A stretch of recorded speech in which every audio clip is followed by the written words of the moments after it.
Hello friends, welcome back to this video on analog communication. In this video, we will discuss the Carson's rule. So I have already discussed the wideband FM and narrowband FM. So I have already discussed the bandwidth of the wideband FM. The bandwidth of the wideband FM was infinity because it has infinite number of frequency components. So this was my frequency component at the carrier frequency, which was represented by J naught beta into AC.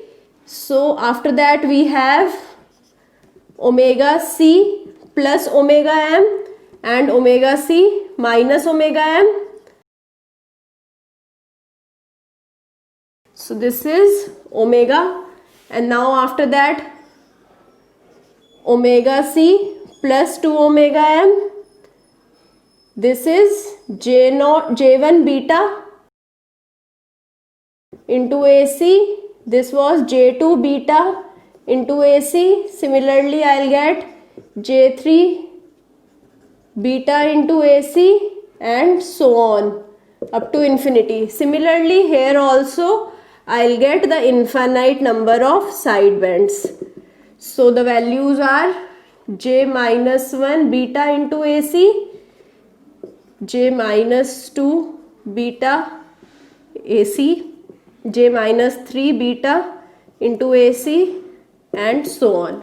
So now this was the bandwidth representation of wideband FM. So this was wideband frequency modulation. So now if I talk about the bandwidth for wideband FM, bandwidth is obviously infinity. So now if I talk about the narrow band FM, in the narrow band FM, I hope you remember we had only 3 frequency components, J naught beta into AC,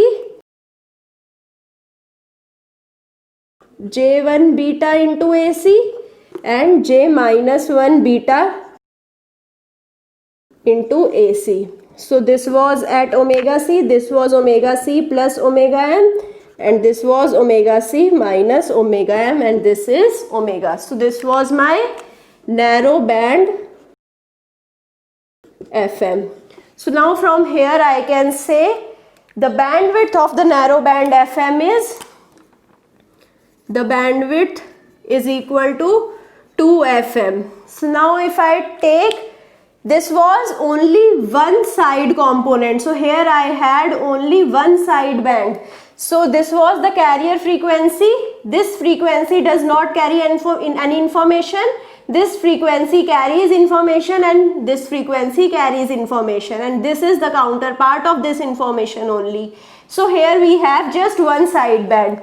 Here we have infinite sideband. So if I have to transmit the signal over wideband FM, I require the infinite bandwidth. Is it possible? The telecommunication companies have to purchase the bandwidth spectrum, and the cost is very high. So we cannot provide infinite bandwidth to one signal. So now what we can do, we can take the significant sidebands. So if I see all the significant sidebands, so let's suppose I have these significant sidebands. So if I am sending only these significant sidebands, so the question is, how much is the significant sideband? So the amplitude is 0.01. So when the amplitude drops by 0.01, then we don't consider those sidebands, because after that I'll be having the 1% information in the very high frequency range. So if I limit my frequency up to here only, so that time I'll be having defined bandwidth which is not equal to infinity. So in the defined bandwidth I can send my information. So now bandwidth would be reduced. So now I need to see all the significant sidebands present at the lower frequency. So these are lower frequency. At the higher frequencies, all the sidebands I am not taking. So I am just taking the significant sidebands at the lower frequency and rejecting all the non-significant sidebands at the higher frequency. Bandwidth of wideband FM is limited by considering only the significant sidebands, only the lower frequency significant sideband, and rejecting higher frequency insignificant sideband. So I hope why I dictated this statement. I dictated this because I want this to be imprinted in your mind. So now if I say I have to band limit the wideband signal, it does not means I am converting the wideband signal to the narrowband signal. I am just taking the significant sidebands.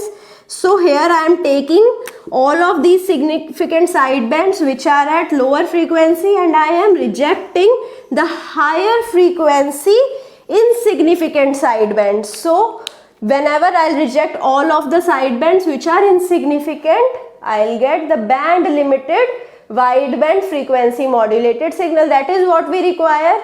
So when we have wideband FM, we'll be having better efficiency. So better efficiency, and like I can send music with a better way than narrowband FM, because narrowband FM was working like amplitude modulation. I have already discussed about it. So wideband FM is better than narrowband FM. We can take the better properties of wideband FM in a limited bandwidth also. So this is how we are limiting the bandwidth. So now the question arises, which sidebands are significant, how we can conclude it. So I already gave you the formula that it should be, amplitude should be less than 0.01 of the main amplitude, then only we'll reject it. So the another formula would be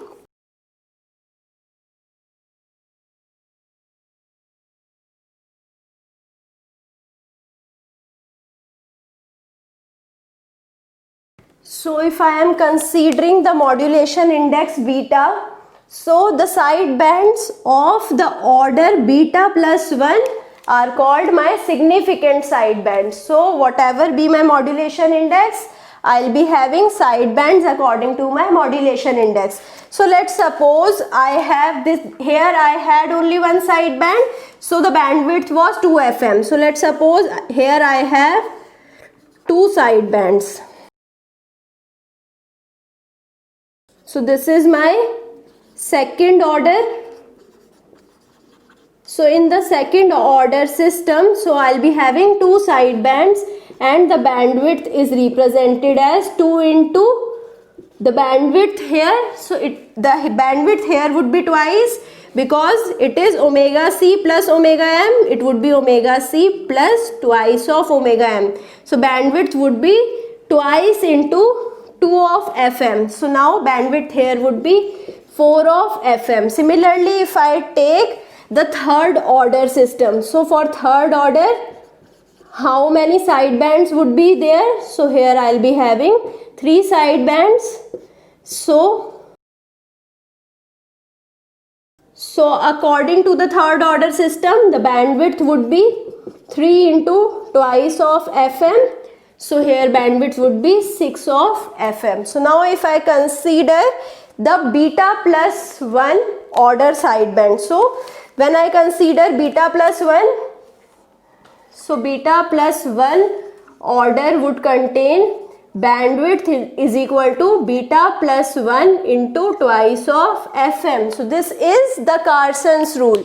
So according to this rule, I can now find out the required bandwidth according to different modulation index.